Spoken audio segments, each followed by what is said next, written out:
Over the past year ऐश ने काफी सारे पोकेमॉन्स को पकड़ा है, जिनमें से कुछ पोकेमॉन ने काफी अच्छी परफॉर्मेंस की है एंड कुछ का परफॉर्मेंस एक्सेप्टेबल नहीं था।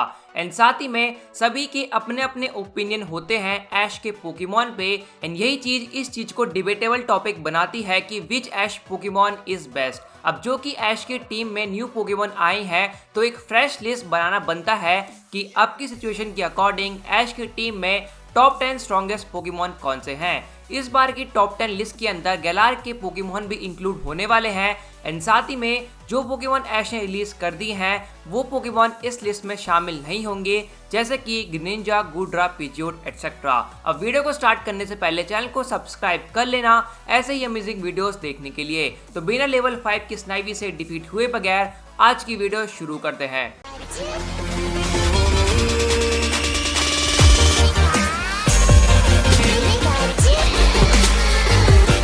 हमको ये पता है कि ऐश ने Kanto, Johto, Hoenn, Sinnoh, Unova, Kalos and Alola travel किया हुआ है एंड करेंटली गैलार की जर्नी ऑनगोइंग है। अब इस जर्नी में हमें फ्यूचर में क्या देखने को मिलेगा ये तो पता नहीं, but new Pokemon and old Pokemon ने जितना परफॉर्म किया है उन बेसिस पे ही आज इन पोकेमॉन्स को रैंक किया जाएगा। तो शुरुआत करते हैं नंबर 10 से। Number 10 Heracross. ऐश ने जोटो में काफी पोकेमॉन पकड़े हैं लाइक बेली, क्वालावा, डॉनफैन, बट सबसे ज्यादा जो कंसीडर किया जाता है वो है Heracross because of his performance. As bug and fighting type Pokemon होते हुए भी वो काफी स्किल्ड पोकेमॉन था, मेटल टफनेस थी एंड सरप्राइजिंग स्पीड थी, हैवी वेट होते हुए भी, but it's quite versatile to being able to deal range attack like hyper beam, mega horn and focus punch. Ash ने काफी बार इसे अपनी मेन बैटल का भी हिस्सा बनाया है, जैसे silver conference battle against Gary, the battle against Spencer for the spirit symbol and battle against Nando and Tobias in Sinnoh league, जिससे पता चलता है कि हेराक्रॉस ऐश की टीम का एक बहुत ही इंपॉर्टेंट मेंबर है। नंबर 9 लाइकेनरॉक। लाइकेनरॉक एक बहुत ही काइंड एंड अपने आप में ही एक रेयर पोकेमॉन है because of only known dusk form and most valuable Pokemon in Ash match against Gladion for the Alola league champion. Alola में ये एक ऐश का स्ट्रॉन्ग पोकेमॉन रहा है, हालांकि बाकी भी थे जैसे कि इंसिनियोर, बट इसकी बात ही अलग थी। अपनी रेड आइट सिचुएशन को कंट्रोल करने के बाद वो एज अ इसी बूस्ट यूज करता है अपने अटैक्स को और पावरफुल बनाने के लिए, जो कि उस बैटल में काफी जरूरी भी था एंड शायद इसी वजह से उसके स्टैट्स में भी चेंजेस आए होंगे, जिससे वो ग्लैडियन के अटैक को काफी ज्यादा सहन कर पाया एंड काउंटर कर पाया। Number 8 Snorlax. हैवीवेट बैटल में स्नोलैक्स ने ऐश की कितनी बार हेल्प की है ये बात पोकेमॉन्स के हार्डकोर फैन जानते होंगे। अब चाहे वो बैटल सुमो की हो, हरियामा के अगेंस्ट हो या फिर जोटो लीग बैटल हो, नॉर्मल टाइप होते हुए भी इसने खुद को पावरफुल साबित किया है। अपनी हैवी वेट को संभालते हुए इसकी स्पीड अच्छी खासी है एंड अगर ये बैटल में आता है तो बिना हराए किसी को वापस नहीं जाता एंड इस बात की तो गारंटी है कि इसका बॉडी स्लैम अटैक अपोनेंट के अंजर पंजर ढीले कर सकता है। Number 7 crocodile. इस बात को मैं हमेशा से बोलते आया हूँ और आज भी बोलूंगा कि अगर यूनोवा के अंदर ऐश कोई सबसे स्ट्रॉन्ग पोकेमॉन था तो वो और कोई नहीं बल्कि क्रोकोडाइल था और ऐश की टीम में आते ही इसने धमाल मचाना स्टार्ट भी कर दिया था। इसके पास इनक्रेडिबल स्पीड एंड स्ट्रेंथ है डिगन स्टोन एज को यूज करने के लिए, पर साथ ही में ये dragon claw and aerial ace जैसे अटैक को यूज करके इसने ड्रैगोनॉइड को भी डिफीट किया है स्टीवन के हॉक को।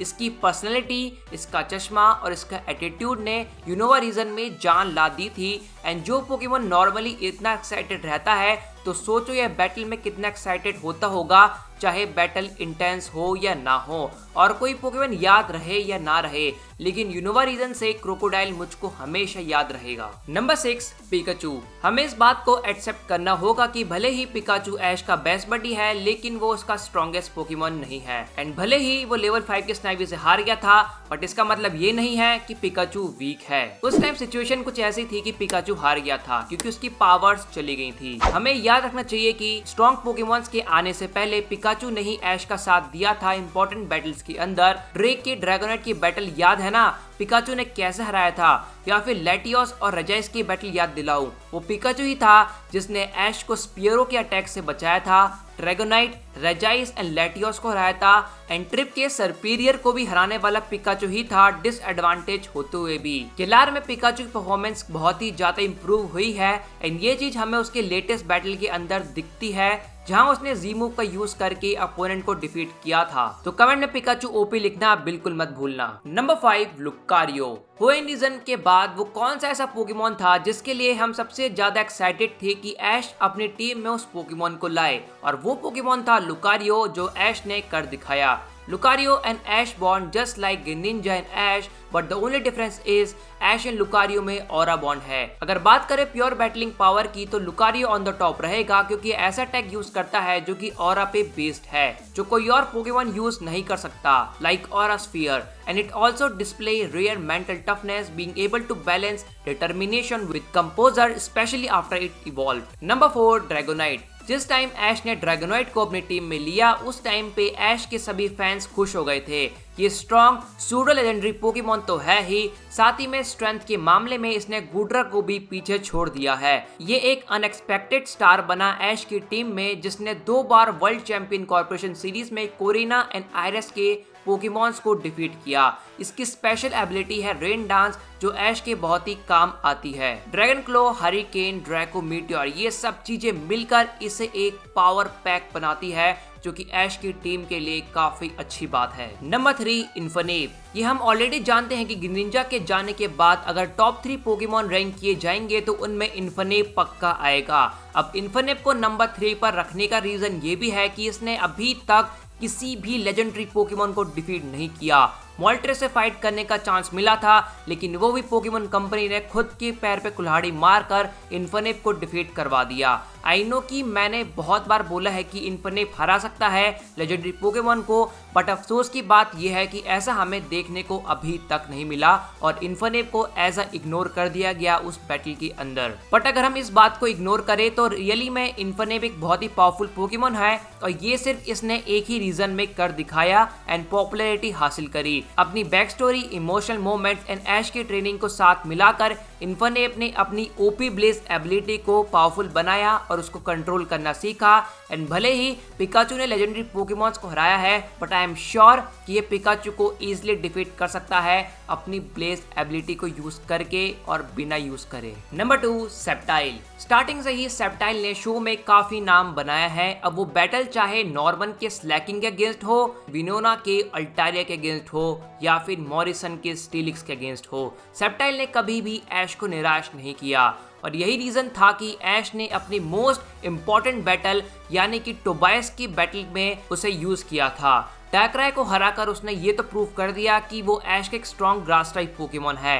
हालांकि हेराक्रॉस ने भी उसकी हेल्प करी थी डैक्राय को थोड़ा बहुत इंजर्ड करके, but at the end septile ने ही उसे डिफीट किया था। इसकी स्पीड एंड एजिलिटी का कोई भी मैच नहीं है, इवन पिकाचू भी सेप्टाइल की स्पीड को मैच नहीं कर सकता। अपनी कूल काम नेचर से इसने अभी तक सबके दिल में जगह बनाई हुई है। नंबर 1 पे आने से पहले मैं ग्रीनिंजा को ऑनरेबल मेंशन करूंगा क्योंकि वो ऐश का one of the strongest water type Pokemon रहा है एंड ऐश के छोड़ देने पर वो इस लिस्ट में नहीं आ सका। अगर पोकेमोन कंपनी ऐसा नहीं करती तो शायद वो आज इस लिस्ट के अंदर होता। Number 1 Charizard.